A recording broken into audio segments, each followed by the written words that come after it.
barokah dan ridho Allah Subhanahu wa taala.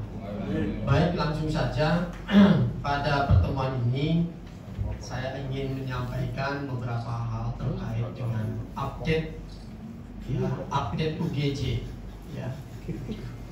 Dan saya ingin menamakannya sebagai ijtihad UGJ dalam rangka meningkatkan kualitas pembelajaran, kualitas layanan, dan kualitas kepercayaan dari publik kepada UGJ. Amin. Pertama, ingin saya sampaikan bahwa UGJ mengakselerasi program pemerintah yang disebut dengan program MBKM, Merdeka Belajar Kampus Merdeka. Dan ini sudah berlangsung sekitar 2 tahun dan kita sangat aktif mengikuti program ini. Beberapa di antara kegiatan ini adalah ada PMM, pertukaran mahasiswa merdeka, dan beberapa di antaranya juga mahasiswa kita diberi kesempatan untuk berkuliah dalam tanda petik di luar prodi dan di luar kampusnya selama 3 semester. Jadi dalam perjalanan 8 semester mahasiswa kita diberi kesempatan untuk memperoleh pengalaman belajar di luar program studinya dan atau di luar kampusnya. Nah, ini memberi kesempatan kepada mahasiswa untuk mereka menemukan passion dia di mana, apa yang dia sukai, apa yang dia inginkan, dan apa yang mereka ingin kembangkan selain dari keilmuan di program studi yang dia tempuh.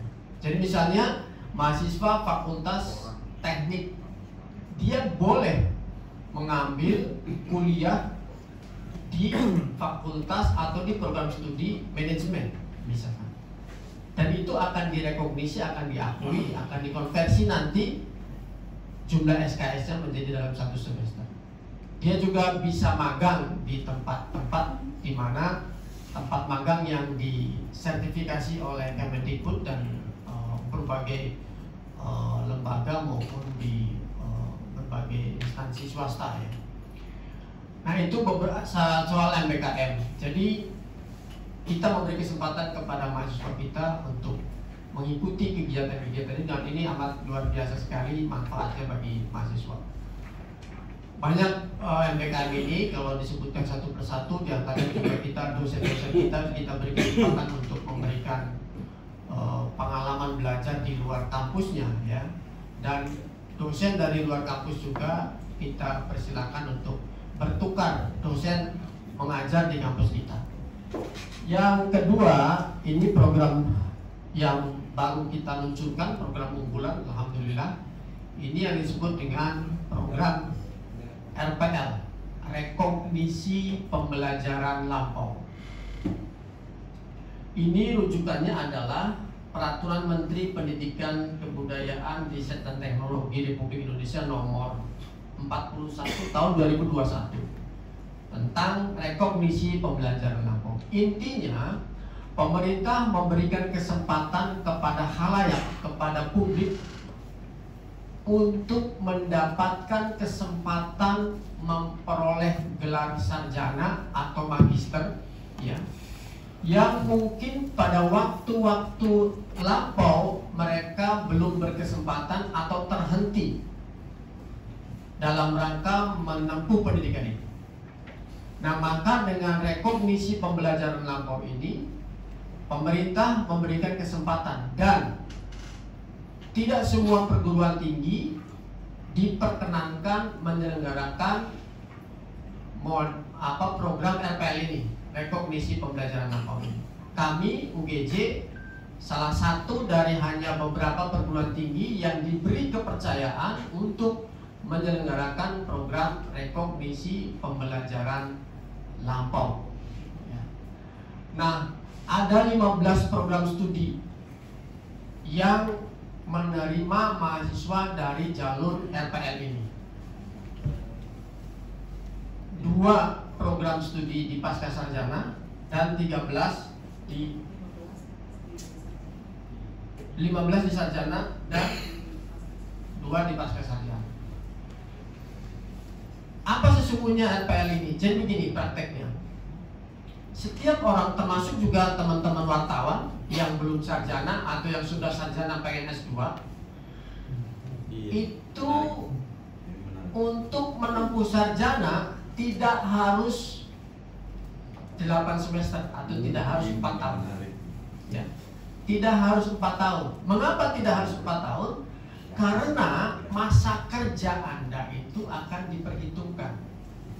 Karena jika Anda pernah ada ikut pelatihan A, pelatihan B, melatih A, melatih B, ikut pendidikan non formal A, non formal B dan sebagainya, itu akan direkap, itu akan direkognisi, ya, akan direkognisi oleh asesor nanti, dan itu kemudian portofolio itu akan dikonversi menjadi berapa SKS. Jadi kalau sarjana itu 140 SKS misalkan, hasil rekognisi ini misalkan sampai 90 SKS, maka yang Anda tempuh hanya tinggal 50 SKS lagi. Artinya boleh jadi Anda untuk mencapai sarjana itu hanya 4 semester. Misalnya, tidak harus 8 semester. Ini keuntungan program. Lalu apakah ini ilegal? Legal. Karena apa? Karena kami sudah memperoleh sertifikat perizinan, ya, yang dinyatakan layak untuk menyelenggarakan rekognisi pembelajaran lampu tipe A oleh Kemendikbudristek. Siapa saja yang boleh mendaftar di RPL? Pertama, kelompok teman-teman atau mereka yang dulu pernah kuliah, misalkan kuliah S1 misalnya, terhenti baru 4 semester terhenti. Nah, kalau ada transkripnya, ada surat keterangan dari perguruan tinggi asal waktu itu kuliah, ini kita akui, ya, nanti kita perhitungkan. Ditambah jika dia sudah bekerja, masa kerja itu juga akan diperhitungkan. Ditambah lagi, misalkan adakah dia mengikuti pelatihan-pelatihan, ada bukti sertifikatnya, ada bukti ya, bukti hitam di atas putihnya tertulisnya bahwa yang bersangkutan telah mengikuti ini. Nah, itu akan dinilai. Tapi tentu ini akan dikonfirmasi kepada lembaga-lembaga penyelenggara itu. Kelompok yang kedua, mereka yang sudah bekerja baik di instansi pemerintah maupun swasta, dan di mana saja, di LSM, di lembaga-lembaga non government, itu mereka punya kesempatan untuk kuliah. Lagi-lagi saya katakan tadi, mungkin tidak harus 8 semester, tapi mungkin cukup 5 semester kah, 4 semester, ya, tergantung dari nanti hasil konversi rekognisinya, tergantung di rekognisinya berapa oleh asesor kita ketika di asesor. Bagaimana soal biaya kuliah? Biaya kuliahnya sama dengan mahasiswa reguler. Startnya dari mana? Ya, startnya dari semester yang dia ikuti. Jadi baik dari segi waktu maupun dari segi biaya ini lebih ringan. Nah, ini kita berikan kesempatan kepada siapa saja di seantero Nusantara untuk mengikuti perkuliahan ini. Underline, ya, digaris bawahi bahwa ini adalah kesempatan, tetapi tidak semua calon mahasiswa yang mendaftar melalui RPL ini sudah pasti diterima. Tidak. Kalau kita meragukan berdasarkan klarifikasi, berdasarkan konfirmasi maupun berdasarkan dokumen-dokumen yang ada itu tidak valid, nah itu kita tolak. Seperti itu. Itu RPL. Nah, ini juga untuk S2. S2 juga kita ada program RPL, ya kan? Nanti bisa disebutkan nanti aja, ya, prodi-prodi apa yang kita buka RPL. Ya. Ini kesempatan. Maka teman-teman wartawan kalaupun mau ikut, silakan. Berikutnya, teman-teman, ya, UGC berikhtiar begini, menyadari bahwa seseorang sukses itu ada berbagai banyak komponen yang perlu dimiliki, baik knowledge-nya maupun skill-nya. Mahasiswa selama ini di berbagai perguruan tinggi, termasuk di UGJ, selama ini ya titik tekannya lebih kepada pemberian hard skill, skill yang hard, keterampilan yang hard. Apa itu? Contoh, seorang mahasiswa fakultas teknik sipil misalnya, dia diberikan pembelajaran dan keterampilan bagaimana contohnya membangun sebuah gedung berlantai 5, berapa kedalaman groundbreaking yang harus dia lakukan, berapa besaran besi yang harus dia tanamkan dan sebagainya. Itu adalah hard skill. Itu yang dibelajarkan di kelas.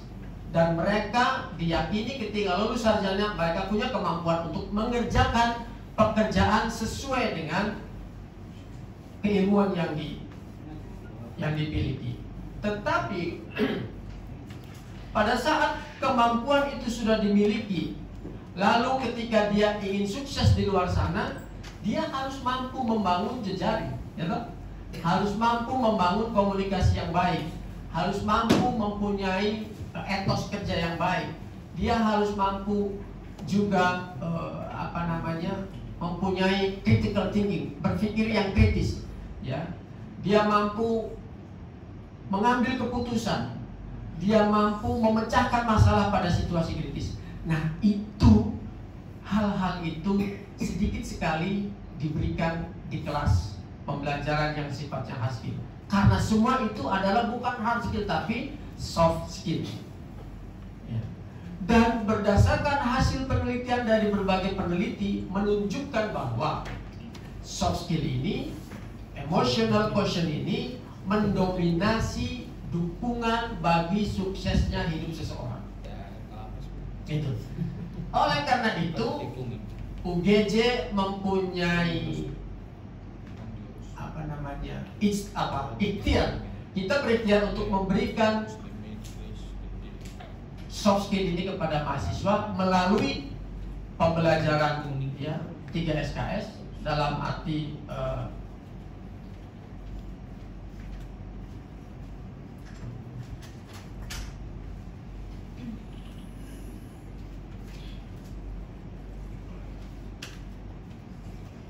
seluruh program studi wajib mengikuti mata kuliah soft skill.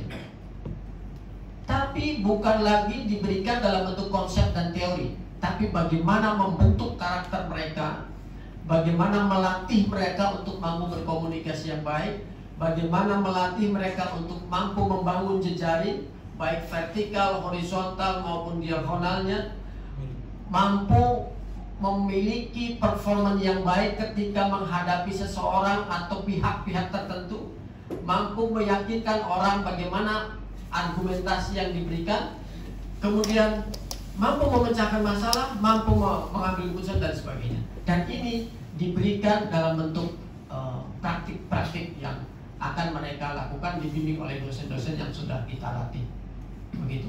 Ini soft skill diberlakukan kepada mahasiswa angkatan 2022, 2023 dan seterusnya nanti. Ini ikhtiar dari kita. Berikutnya, teman-teman, kita juga UGJ ada program yang disebut dengan Satuan Kredit Kegiatan Mahasiswa. Apa ini? Ini ada hubungannya tadi dengan soft skill tadi. Kalau soft skill tadi itu dalam latihan-latihan peran role playing misalkan dalam pembelajarannya di kelas, ya, di luar kelas pun.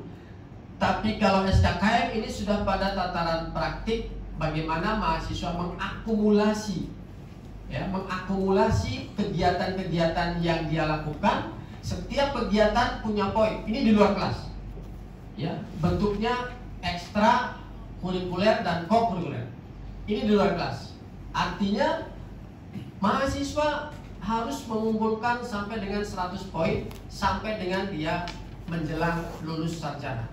Apa kegiatan-kegiatan itu? mahasiswa mengikuti seminar, menyelenggarakan seminar, melakukan pengabdian kepada masyarakat, membantu kelompok-kelompok tertentu, semua itu ada poinnya. Jadi mahasiswa kita gerakan tidak hanya belajar di kelas, tapi juga membangun sense of kepekaan terhadap lingkungannya, mengisi knowledge dan skillnya juga melalui berbagai kegiatan baik akademik maupun non akademik, olahraga misalnya dan lain sebagainya. Intinya ini kita lakukan agar mahasiswa kita itu penuh dengan aktivitas-aktivitas positif, bukan hanya aktivitasnya itu kampus, kos-kosan, mall, kampus, hanya sekitar itu saja. Tidak. Mahasiswa kita sibukkan dengan berbagai kegiatan positif, dan ini ya adalah hal terbaik yang kita berikan kepada mahasiswa dan para orang tua, sehingga orang tua jangan ragu untuk mengkuliahkan putra putrinya di UGJ, karena kita akan didik, kita akan bangun karakter mereka sedemikian rupa sehingga siap menjadi pribadi-pribadi unggul pada masa yang akan datang. Nah, terakhir yang ingin saya sampaikan dalam kesempatan ini juga merupakan program unggulan yang ini juga akan memberikan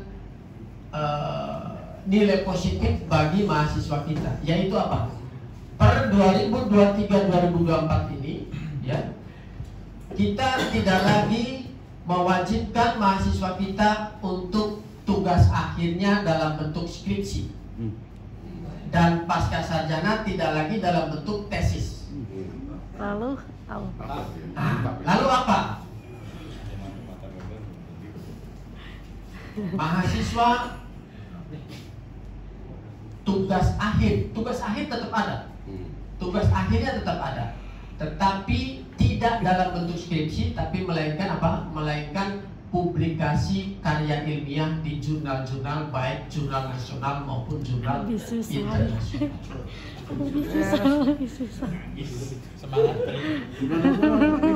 Gak perlu bikin tesis, gak perlu bikin skripsi.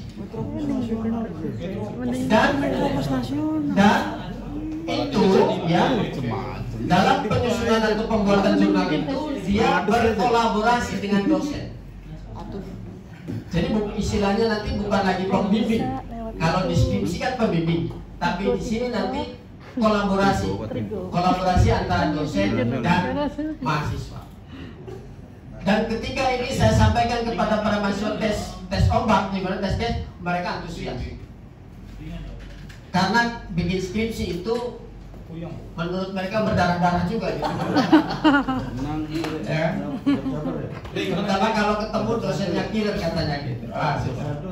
Jadi mereka antusias. Dan ini sudah akan kita luncurkan sebentar lagi, saya tekan SK-nya, dan mahasiswa silakan untuk apakah akan diterbitkan di jurnal nasional maupun. Satu lagi, kredit poinnya adalah apa bagi mahasiswa? Ketika dia melamar pekerjaan, nama dia nanti muncul di internet sebagai seorang penulis. Nama dia nanti akan ada kredit poin bagi yang bersangkutan bahwa dia pernah melakukan menulis karya ilmiah yang terbit di jurnal internasional misalnya. Jurnalnya tidak asal jurnal, tapi jurnal nasional yang bereputasi, terakreditasi SINTA ya. Ada SINTA 1, SINTA 2, SINTA 3, SINTA 4. Dan yang jurnal internasional itu terdiri Scopus, GOS, dan sebagainya. Nah, ini yang mau saya sampaikan kepada teman-teman, 5 hal ya, saya menyebutnya sebagai ijtihadnya UGJ. Untuk apa? Untuk meningkatkan kualitas layanan kepada stakeholders, terutama mahasiswa, untuk meningkatkan kualitas lembaga ini sendiri, dan untuk meningkatkan kualitas kepercayaan publik kepada UGJ. Insya Allah dengan itu ya, kita akan semakin lebih baik mengarah kepada peningkatan pelayanan kepada publik, kepada calon mahasiswa. Amin.